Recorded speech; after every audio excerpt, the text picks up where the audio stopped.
Do you ever think about nutrient deficiencies in your clients? In some parts of the world, nutrient deficiencies such as iodine deficiency is a leading cause of thyroid disease, and classically that was also the case in some developed parts of the world. And yet I always found it confusing when I was at medical school and even practicing as a doctor that we weren't able to measure iodine levels in our patients that had thyroid problems. Before I go on, my name's Dr. Ed. I am a health optimization medicine doctor, and I am faculty member of Health Optimization Medicine and Practice. And part of our framework for working with clients and patients is that we look for imbalances, deficiencies, and subtle toxicities, and we use clinical metabolomics as our tool to do so. So in cases perhaps where we might see a deficiency, and I can think of one example during my medical career. Actually, I was on a dementia ward as a psychiatry trainee. There was a patient that had dementia and they had skin issues, and they also had problems with bowel movements. They had diarrhea.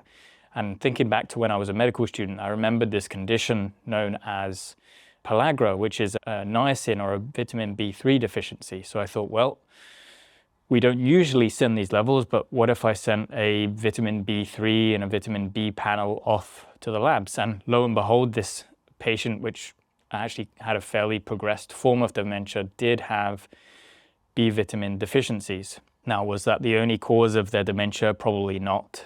That's kind of where we change our perspective in health optimization, medicine and practice, and how we try and teach other doctors and practitioners how to look at these tests that are now available. So rather than being biased in our approach and looking for specific issues, we would actually be unbiased. So we would do all of these tests. We would check your urine, your stool and your bloods to look for imbalances, deficiencies and subtle toxicities in all of your nutrient networks. And we would get that data back, and we'd have probably over 300 data points from all of that.